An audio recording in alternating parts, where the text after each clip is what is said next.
It's TJ, the Stereo-Bargainphile, and I am very excited today, you all, to finally bring you part 2 of my review of Audiolab's very own 2-channel power stereo amplifier, the 8300 XP. Now, if you haven't seen part 1 of my review of the 8300 XP, please watch that video first, because today with part 2, I'm going to be picking up right from where I left off in part 1. So part 2 today, I'm going to be talking about speaker pairing with the Audiolab 8300 XP. I'm also going to talk about who I would recommend this amplifier to. And third, I'm going to answer a couple questions that the subscribers had out there for me about the 8300 XP.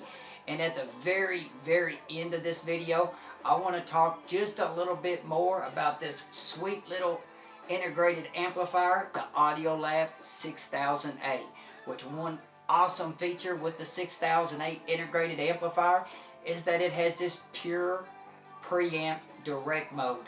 And what this does, when you go into the inputs and you go to preamp mode, it actually turns off the power amplifier inside of the 6000A, allowing the preamp to have a cleaner noise floor, a cleaner sound overall, basically. And during, my review of the 8300 XP, one of the main preamps that I used with the 8300 is the 6000A. I did use a couple other preamplifiers that I talked about in part 1. But anyways, let's go ahead and jump into this part 2 review. One thing I do want to tell you all straight up at the beginning of the video, again, this is an entry-level amplifier, and it does come in at $2,399 US. Now, I talked to the engineers at Audiolab, and they said, yes, the 6000A, is really good preamp for a starter preamp being hooked up to the 8300 XP. But if you want to work your way up and get a little bit better sound, Audiolab actually recommends for you to use their CDQ 8300 XP, which is their higher end entry-level preamp, which has a DAC built inside, a CD player, SA CD player. So it's basically fully loaded with a digital CD transport built inside. But anyways, let's jump up into speaker pairing. Now, I wanted to do something a little bit more fun for y'all today.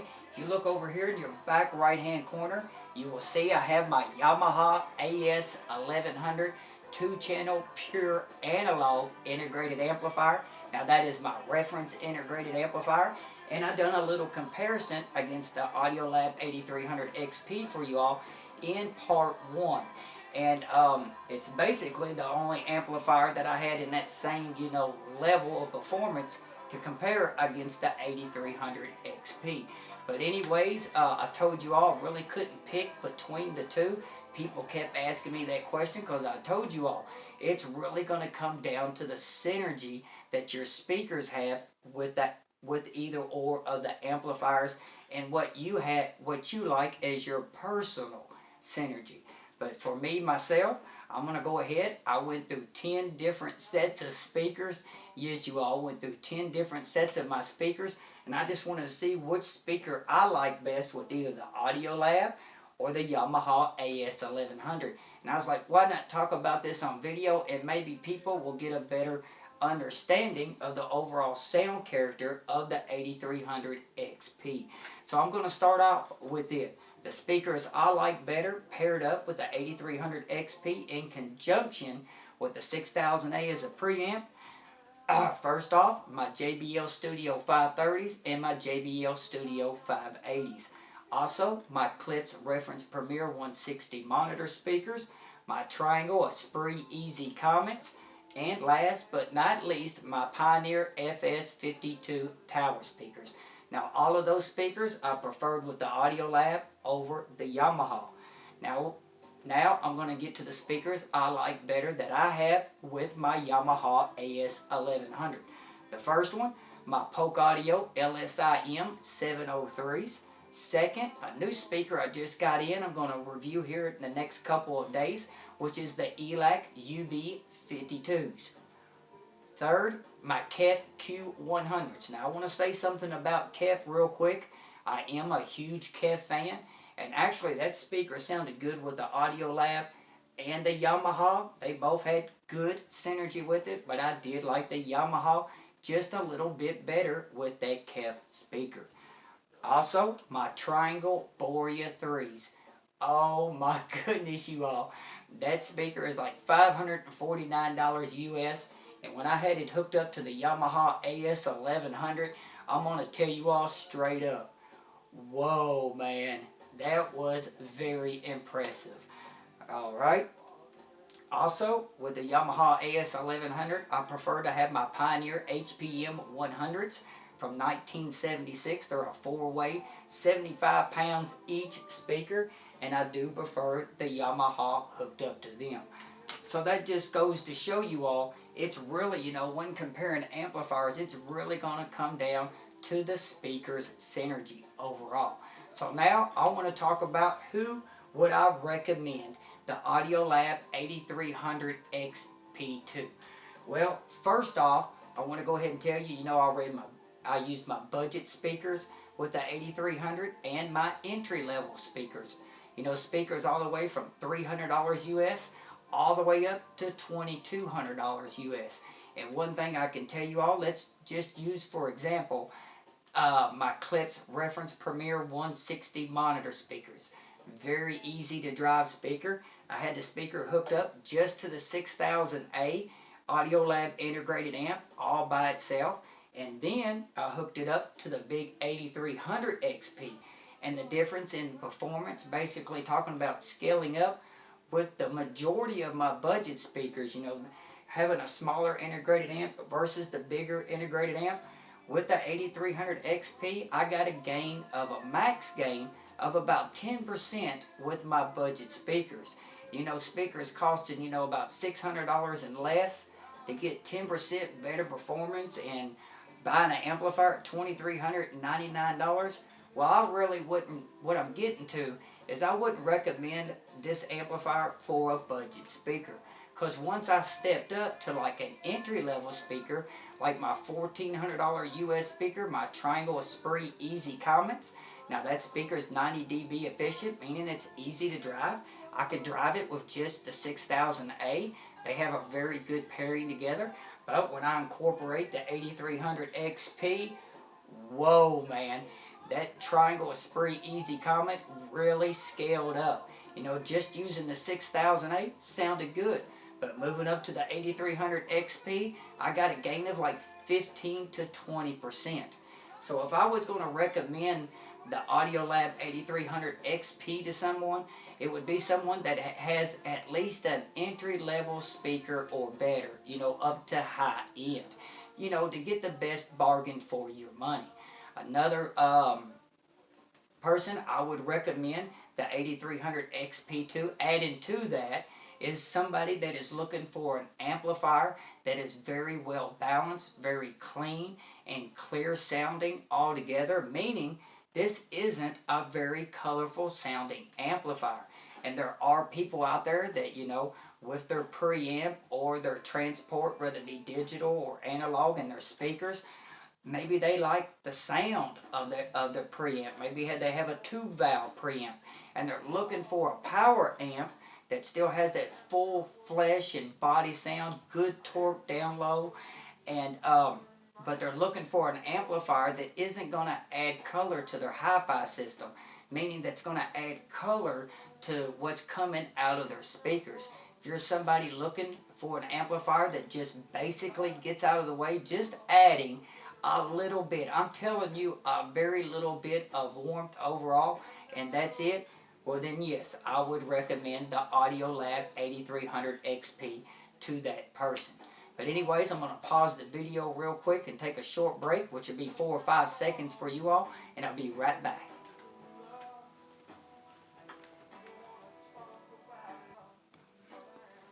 Okay, I'm back.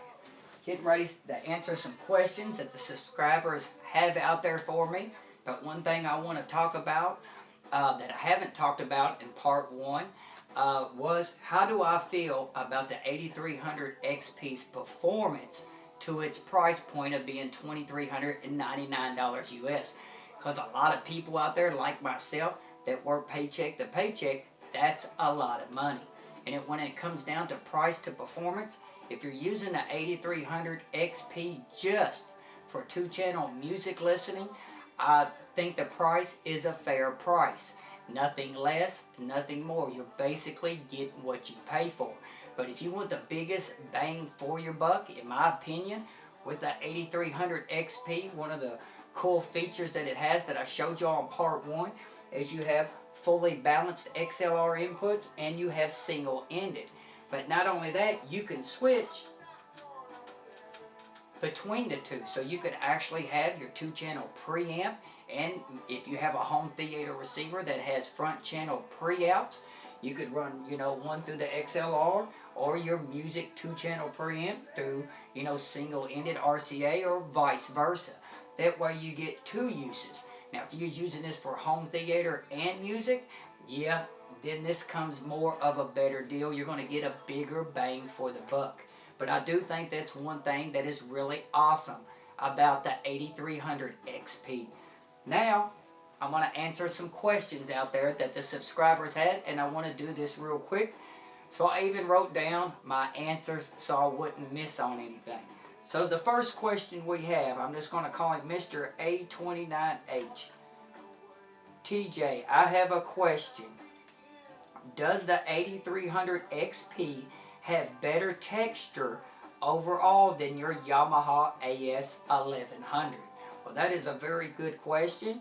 And, well, the 8300 XP is what I would call more of that new sound, very precise details and better clarity overall than the Yamaha. The Yamaha has what I call more of that vintage flavor, meaning a big warm mid-range, like a tube amplifier, or a valve amplifier, with outstanding low-end bass that digs to the bottom of the barrel. Now the top end of the Yami is rich and powerful with a lot of meat on the bone. And the Yami does have more of a colorful sound than the Audiolab 8300 XP. Now the Audiolab is very well balanced and clean sounding. It's cleaner sounding than the Yamaha. So when it comes to texture, a lot of this is going to depend on the speaker pairing, but overall, with all of my speakers, when it comes to texture, when it comes to like guitar, electric guitar, bass guitar, any guitar and drums, well, yeah, I like the Yamaha better. But when it comes to instruments like the saxophone, trumpets, clarinets, flutes, cymbals, I prefer the Audiolab. But when it comes to piano playback, and yes, you all, I know piano very, very well. My mom plays piano. I've listened to her ever since I was a small kid. She even plays piano at our church. So I know piano very well, and piano, in my opinion, is one of the hardest instruments when you're playing it back through a recording to replicate that sound. But I do like piano with the Yamaha AS1100 a little bit better. The Yamaha has just a little bit better dynamics, but the Audiolab is quicker on its feet. Now when it comes to male and female vocals, yes, without a doubt, I give that to the Audiolab 8300 XP when it comes to vocals. But that just goes to show you, going back and forth, that texture is strongly going to come down. You're asking me which one has better texture overall, and it's just depending on the recording, what kind of music I'm listening to. And a lot of that, if you're really looking for good texture, I would go out and find a set of speakers that have very good texture. Okay, second question. Uh-oh, here goes the good question, you all. And I'm going to answer it. I wanted to answer the toughest questions. Second question, TJ, you said when comparing the Audiolab versus your reference Yamaha AS1100 that they're both on the same performance level, that if you had to choose one, it would all depend on the speaker's synergy with either amplifiers. But if you had to choose one and one only, and you had no other, you had no choice at all, you had to choose, which one would you choose? We know you have a favorite one. Okay, you all. you know, this is very subjective. They both in the same performance level, right on that entry level performance is what I would call it. But if I had to choose one of the amplifiers based just on 2-channel music only, I would barely, you all, I'm telling you, I would barely choose the Yamaha AS1100. It's a colorful sounding amplifier.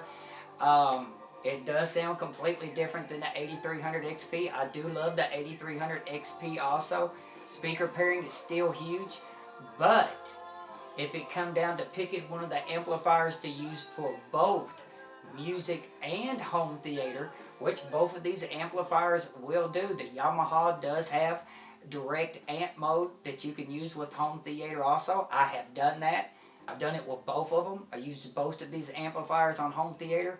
But if I had to choose one for music and home theater, without a doubt, I would choose the Audiolab 8300 XP. Without a doubt. I mean, on home theater, like the dialogue, basically when people are speaking, the vocals are just so good with the 8300 XP. And if there's anything from this review that you all take away from this video review that I have of the 8300 XP, it is that this 8300 XP is just very clean, clear sounding, has really good weight to it, and it's just doesn't have a lot of color to the sound. It gets out of the way of adding or taking anything away out of your hi-fi system. It just adds just a little bit of warmth, and that's it. And that pretty much wraps this up today for me, you all. So until next time, this is TJ, the Stereo-Bargainphile.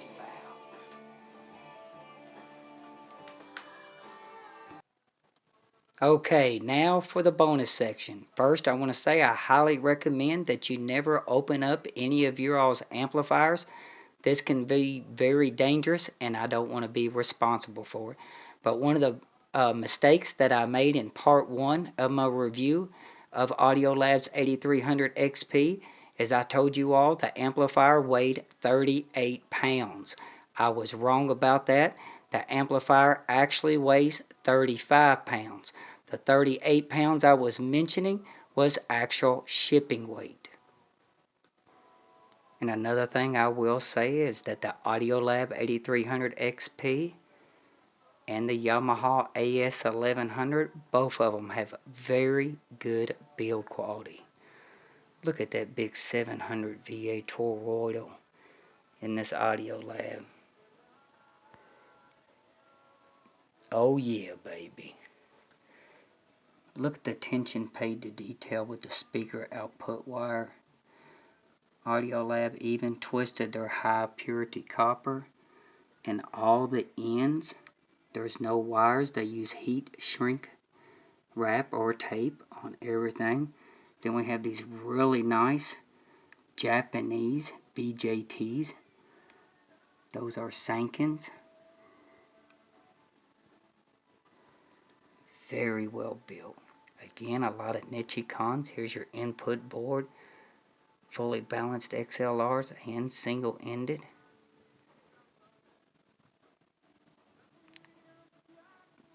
Let's get you all a better look. Let's go to the other side. Lots of relays. I think it's Omron. Yeah.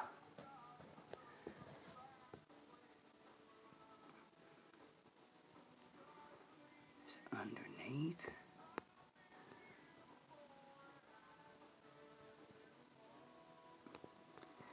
And that wraps it up with the 8300 XP. Now I just want to talk real quick about the 6000A integrated amp. But I am still blown away how well my Marantz NR1403. I accidentally said 1409 in my part 1 review. But I'm so impressed how this Marantz home theater receiver pre-outs running to the 8300 XP sounded outstanding. So just real quick, I wanted to add this little bonus feature at the end of the video about Audiolab's 6000A integrated amplifier that I've been talking highly about it, how well it works for its price point as a starter preamp. And so in saying that, you know, you don't have to go out and spend $2,400 US to hook up an amplifier to the 6000A so you can have a little fun with it. You know, let's just hypothetically say that you have a pair of speakers that are bi-ampable, meaning you can run 2 amps to one speaker. Well, you can actually take the Audiolab 6000A, leave it in integrated amp mode, and the pre-out still put out a signal that you could run to another amplifier like the $400 Iota VX PA3, and then you could have 2 amplifiers driving your speakers instead of just having one amplifier. Or you could even go out and buy a more expensive amplifier. Here is the shit Vidar, 100 watts at 8 ohms, 200 watts at 4 ohms. I'm getting ready to review this amp very soon. But you could use the 6000A as a preamp to run just to a bigger amp. And I think this one comes in right at $700 US, and that is the shit Vidar. I have also paired my Audiolab 6000A up with my Emotiva A300 Base X 2-channel power amplifier. And honestly, I preferred the Audiolab 6000A all on its own when it came to that combo. I mean, the Emotiva was good to drive the low frequencies of my bi-ampable speakers, but the high frequencies, when using the Emotiva, I would always use the Audiolab 6000A. This is a gem of a little integrated amplifier, you all. But I just wanted to run that by you all. But you all know what would be really cool is to have like a 2-channel stereo power amplifier that is a tube valve power amplifier. You could get like one that was like 10 watts and leave the Audiolab 6000A in integrated amp mode and use the 6000A to drive your low frequencies and use your 10 watt valve tube amplifier to drive your high frequencies. I think that would be a cool setup. I don't have just a dedicated 2-channel amplifier that's a tube valve, but that would be cool. And that's another thing I thought about the 8300 XP is if I was to use a tube valve preamp with this amplifier. I really think it would allow the preamp that actually basically would have the most impact of the overall sound character going to the speakers. Like I said, the 8300 XP is a very clean and clear sounding amplifier that basically gets out of the way from coloring up sound coming out of your speakers. That's its strongest point. And for real this time, TJ, the Stereo-Bargainphile.